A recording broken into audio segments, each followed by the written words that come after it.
नमस्ते, स्वागत है आपका। मैं हूं डॉक्टर देवेंद्र धवन। आज की वीडियो में हम डिस्कस कर रहे हैं कि किस तरीके से जो है लाइफ स्टार्ट होती है एक सिंगल सेल के रूप में।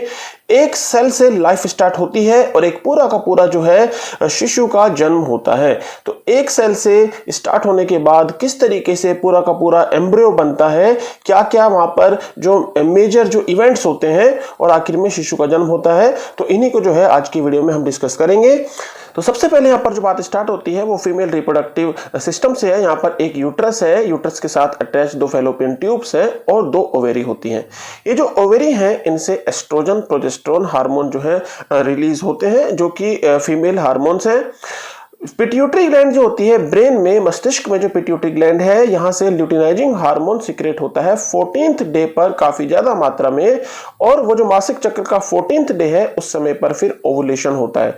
अंडाशय जो होता है फीमेल में, वहां पर एक उभार बनता है और यहां से जो है ओवम रिलीज होता है 14th डे पर। और ये जो ओवम है रिलीज होने के बाद ये फैलोपियन ट्यूब में एंटर करता है। फैलोपियन ट्यूब में यहाँ पर ये फिंगर लाइक प्रोजेक्शन होते हैं, इनकी हेल्प से ये जो ओवम है ये फैलोपियन ट्यूब में एंटर कर जाता है और लगभग 12 आवर में, 12 घंटे में ये जो है फैलोपियन ट्यूब के एम्पुला पार्ट में पहुंचता है। ठीक इसी समय पर यदि सीमेन इजैकुलेशन होता है फीमेल रिप्रोडक्टिव ट्रैक्ट में, तो ये जो स्पर्म होते हैं ये 6 घंटे में इस ओवम तक पहुंच जाते हैं। और ओवम तक पहुंचने के बाद जो स्पर्म सबसे आगे होता है, जो सबसे ज्यादा फिट होता है, सबसे ज्यादा हेल्दी होता है, नेचर उसे मौका देती है फर्टिलाइजेशन का। और ये जो हेल्दी स्पर्म होता है इसकी एंट्री के बाद अब और कोई स्पर्म जो है अंदर एंटर नहीं हो सकता है फीमेल के इस ओवम में। ये जो स्पर्म है सबसे बाहर की जो है लेयर जोना पेलुसिडा उसको पार करके अंदर पहुंचता है और सेल मेम्ब्रेन को पार करके स्पर्म अंदर एंटर करता है। यहां पर जो स्पर्म है, शुक्राणु जो है, इसका जो न्यूक्लियस है, इसका केंद्रक, इसको कहते हैं प्रो न्यूक्लियस। और ये न्यूक्लियस फीमेल का जो एग का न्यूक्लियस है उस एग के न्यूक्लियस के साथ जो है ये मिल जाता है, इसे हम कहते हैं कैरियोगेमी। दोनों न्यूक्लियस मिलकर एक सिंगल न्यूक्लियस बना लेते हैं और ये लाइफ की जो 1 सेल स्टेज यहां पर स्टार्ट होती है। और ये जो 1 सेल स्टेज होती है फैलोपियन ट्यूब से होते हुए यूट्रस तक इसको पहुंचना है, क्योंकि यूट्रस में ही आगे का जो है डेवलपमेंट होता है। तो ये जो 1 सेल स्टेज है इसको जायगोट कहते हैं। इसके बाद 2 सेल स्टेज बनती है 30 आवर के बाद, फिर 4 सेल स्टेज बनती है, 8 सेल स्टेज बनती है। अब जब 16 सेल स्टेज बनती है इसे हम कहते हैं मोरूला। ये बॉल लाइक स्ट्रक्चर होती है, सॉलिड बॉल जैसी होती है। लेकिन 16 से और फिर 32 सेल्स बनते टाइम पर इसके ये होती है होलो बॉल लाइक, और इसको हम कहते हैं ब्लास्टोसिस्ट। तो यूट्रस में एंटर करता है मोरूला, लेकिन जब वो ब्लास्टोसिस्ट बनता है तो ब्लास्टोसिस्ट का ही यूट्रस की जो वॉल होती है उस वॉल के अंदर जो है इम्प्लांटेशन होता है। ये ब्लास्टोसिस्ट है। तो ब्लास्टोसिस्ट में सबसे बाहर जोना पेलुसिडा है, वो फटती है और उसके अंदर से ये ब्लास्टोसिस्ट बाहर निकलती है, जो कि एम्ब्रियो है। ये एम्ब्रियो अब यूट्रस की वॉल जो है इस वॉल के अंदर एंटर कर जाता है और वॉल के अंदर एंट्री के बाद ही आगे का जो है डेवलपमेंट होना है। ये एंट्री की जो प्रोसेस होती है इसको इम्प्लांटेशन कहा जाता है। ये जो इम्प्लांटेशन है ये फर्टिलाइजेशन के बाद जो है 7वें से 9वें दिन के बीच में ये प्रोसेस होती है। यहाँ पर ये जो भाग है ये यूट्रस की वॉल है और यहां से ब्लास्टोसिस्ट वॉल के अंदर एंटर करती है। ब्लास्टोसिस्ट से बहुत सारे एंजाइम सीक्रेट होते हैं जो कि यूट्रस की वॉल का कोरेजन करते हैं और इस ब्लास्टोसिस्ट को अंदर एंटर होने में उसमें हेल्प मिलती है। यूट्रस की वॉल के अंदर कंप्लीटली वो एम्ब्रियो आ जाता है। 14th डे पे जो सेल डिवीजन लगातार होता रहता है, 14th डे पे गैस्ट्रुला स्टेज बनती है। इसके बाद जब 18th डे वाली स्टेज आती है तो सबसे पहले जो है नर्व सेल बनना स्टार्ट हो जाती हैं और नर्व सेल्स जो होती हैं उन्हीं से ही आगे चलकर जो है ब्रेन और स्पाइनल कॉर्ड बनते हैं।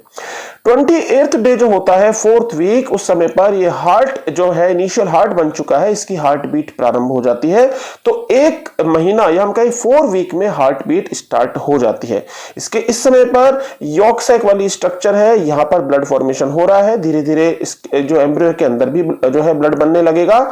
ये स्टेज जो है ये 1 मंथ वाली जो स्टेज है, इस स्टेज को टेडपोल लाइक स्टेज कहते हैं और उसमें टेल लाइक एक स्ट्रक्चर भी नजर आती है। यहां पर आप देखोगे इस 1 मंथ वाली स्टेज में आईपिट्स बनते हैं। आप 1 मंथ की स्टेज में आईपिट्स बनेंगे। आईपिट्स जो होती हैं इन्हीं से आगे जाकर आंखों का डेवलपमेंट होता है। इसके साथ ही कुछ प्रोसेस बनते हैं जिससे नाक का निर्माण होता है। इसी के साथ ये जो है जो लिम्स के पैड्स बनते हैं। लिम्स पैड जो होते हैं इनसे हाथ बनते हैं और फिर पैर भी बनते हैं। तो 1 महीने का जो एम्ब्रियो है 1/4 1/4 इंच साइज होता है, एक चावल के दाने के बराबर का उसका साइज होता है, जिसमें आंखों के पिट बन चुके हैं, नाक बनाने वाली स्ट्रक्चर बन चुकी है और हाथ पैर बनाने वाली जो स्ट्रक्चर है उनका निर्माण यहां पर हो गया है। और इसमें एक टेल लाइक स्ट्रक्चर भी मिलती है और ये टेल लाइक स्ट्रक्चर जो होती है इसी कारण से पूरा एम्ब्रियो इस समय टेडपोल जैसा लगता है, मेंढक के टेडपोल जो लार्वा होता है उसके जैसा।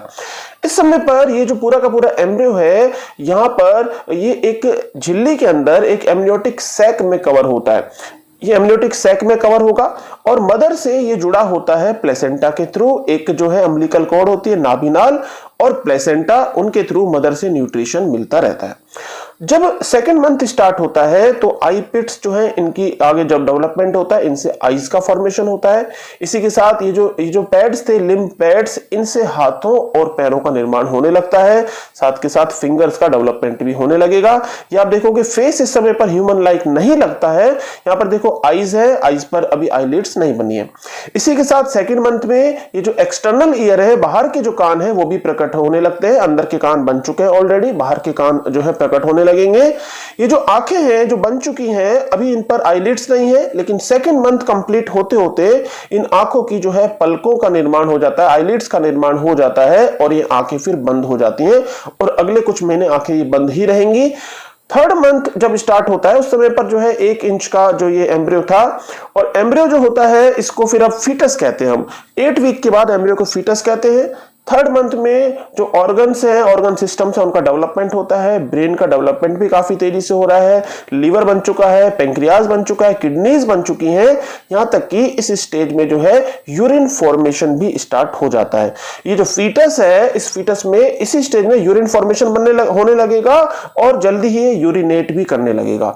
एक्सटर्नल जेनिटेलिया जो होते हैं, बाहरी जननांग, वो अब जो है स्पष्ट हो जाते हैं, बिल्कुल क्लियर कट जो है सोनोग्राफी से पता लग सकता है, हालांकि जो है डिटर्मिनेशन करना इलीगल होता है। इस समय पर इसमें मूवमेंट भी स्टार्ट हो जाते हैं, हालांकि मदर को अभी इनका पता नहीं लगता है, लेकिन ये फीटस कुछ मूवमेंट स्टार्ट कर देता है, लेकिन मदर के लिए वो पता नहीं चलते उन्हें। यूरिन फॉर्मेशन, ब्लड फॉर्मेशन होता है बोन मैरो में, स्वॉलोइंग भी यहां पर स्टार्ट हो जाती है, मतलब कुछ कुछ जो है ये लिक्विड को निगलने लगता है ये जो फीटस है। तो 3 महीने के बाद ये जो फीटस है जो कि इस एमनियोटिक सैक से कवर है, इसका जो साइज है 2 इंच से 3 इंच तक हो जाता है और इस समय पर जो है इसके सारे ऑर्गन सिस्टम बन चुके हैं, लेकिन साइज उसका बहुत छोटा है। अब ये ह्यूमन लाइक अपीयरेंस इसकी हो चुकी है। आगे का जो 6 महीने है उसमें बस इसकी ग्रोथ मेनली होनी है, लेकिन इसके मेनली ऑर्गन सिस्टम जो है सब बन चुके हैं, फिंगर्स जो है उन पर नेल्स भी आ चुके हैं। 4th मंथ में जो है यहाँ पर ब्रेन का डेवलपमेंट काफी तेजी से होता है और जो नर्वस सिस्टम है वो भी काफी डेवलप जो है यहाँ पे होने लगता है। इसके साथ साथ जो स्केलेटल सिस्टम है, जो बोन्स है और कार्टिलेज जो है उसका अच्छे से डेवलपमेंट होता है और कार्टिलेज जो है बोन्स में भी यहां पर कन्वर्ट होने लगती है। यही जो टाइम है जिस समय पर 4th मंथ एंड होता है और 5th मंथ स्टार्ट होता है, इस टाइम पर ये जो फीटस है इसमें इसका नर्वस सिस्टम काफी डेवलप हो जाता है और इस टाइम पर जो है सुनने भी ये लगता है। इसके अलावा यदि लाइट इस तक पहुंचती है किसी माध्यम से तो उसको भी ये रेस्पॉन्ड करता है। काफी जो है इसका नर्वस सिस्टम यहाँ पर डेवलपमेंट उसका काफी हो चुका है और सेंसेशंस भी डेवलप होती हैं। इसी जो है 5वां महीना जो है यहाँ पर एक थंब सकिंग भी स्टार्ट करता है, थंब सकिंग करना भी ये स्टार्ट कर देता है। स्वॉलोइंग करना, निगलना तो पहले ही स्टार्ट कर दिया था, थंब भी सक करने लगता है और 5वें महीने में ही अब इसके जो मूवमेंट है वो काफी तेजी से होने लगते हैं और इतने तेज मूवमेंट होते हैं कि मदर उन्हें फील कर सकती है और ये जो मूवमेंट होते हैं हम कहते हैं क्विकनिंग। तो ये मूवमेंट मदर को जो 5th मंथ होता है, 5th मंथ में ये मूवमेंट मदर को फील होने लगते हैं। न्यूट्रिशन जो है मदर से मिल रहा है और मदर की जो फूड की रिक्वायरमेंट होती है वो भी काफी ज्यादा इस टाइम पर जो है बढ़ जाती है। अब ये जो एम्ब्रियो है इस पर, इसके शरीर पर बालों का भी धीरे धीरे निर्माण होने लगेगा। आप देख सकते हो एमनियोटिक सैक में ये है, एमनियोटिक सैक में एमनियोटिक फ्लूइड है। ये जो फ्लूइड होता है ये प्रोटेक्शन देने का काम करता है। इस जो ये जो फीटस है इसको 6ठे महीने की शुरुआत में फीटस की बॉडी पर बहुत सारे हेयर डेवलपमेंट होने लगते हैं जिन्हें लेनुगो कहते हैं। इसके अलावा जो है एक वैक्सी डिपोजिशन हो जाता है स्किन पर, इसे वर्निक्स बोला जाता है। अब क्या होता है 7वें महीने में जो ये फीटस है ये पलके भी जब टपकाने लगता है और अच्छे से नींद भी लेने लगता है। इसका जागने का और जो है सोने का टाइम भी जो है चलता रहता है बीच बीच में। साथ के साथ अब जो है काफी तेजी से ग्रोथ जो है फीटस की होती है। इसी समय पर इसकी बॉडी पर जो वैक्स का जो डिपोजिशन था वो आखिरी समय जो होता है 8वां 9वां महीना, तो वैक्स का डिपोजिशन हटता है धीरे धीरे और फीटस जो है इसका बहुत सारा पार्ट जो है एंगल्फ भी करता रहता है, इसको निगलता भी रहता है। और जो है इसके जो है आहार नाल में मल का निर्माण, फिसिस का निर्माण भी होता है जिसे मिकोनियम कहते हैं। फीटस के जो है मूवमेंट काफी तेजी से होते हैं आखिरी ट्राइमेस्टर में, लेकिन आखिरी जो डिलीवरी से पहले का समय होता है, यदि हम कहें कि जो 9वां महीना होता है, उस समय पर मूवमेंट काफी लिमिटेड हो जाते हैं क्योंकि स्पेस काफी कम हो जाता है फीटस के लिए। स्पेस कम होने की वजह से काफी उसको जो है दिक्कत होती है, वो अपने हाथ पैरों को ज्यादा फैला नहीं पाता। धीरे धीरे जो यूट्रस है उसके अंदर जो है प्रेशर जो है इंक्रीज होने लगता है। साथ के साथ ये जो एमनियोटिक फ्लूइड होता है जिसमें फीटस घिरा होता है, इस एमनियोटिक फ्लूइड की जो मात्रा है वो भी अब जो है लास्ट टाइम जब आता है पूरी जो है जो प्रेगनेंसी का, उस टाइम पर फ्लूइड भी कम होता रहता है। फीटस की जो पोजीशन होती है एक तरीके से ये घूमकर इस तरीके से जो है अरेंज हो जाता है कि इसका जो हेड होता है वो सर्विक्स के ठीक पास होता है। सर्विक्स जो होती है, सर्विक्स कैनाल और वेजाइनल कैनाल मिलकर जो है बर्थ कैनाल बनाते हैं और इसके थ्रू ही जो है फीटस का जो है बर्थ होगा, पार्चुरेशन होगा। तो पार्चुरेशन के बारे में जो है हम अपने अगले किसी वीडियो में डिस्कस करेंगे। तो मिलते हैं फिर नेक्स्ट वीडियो में।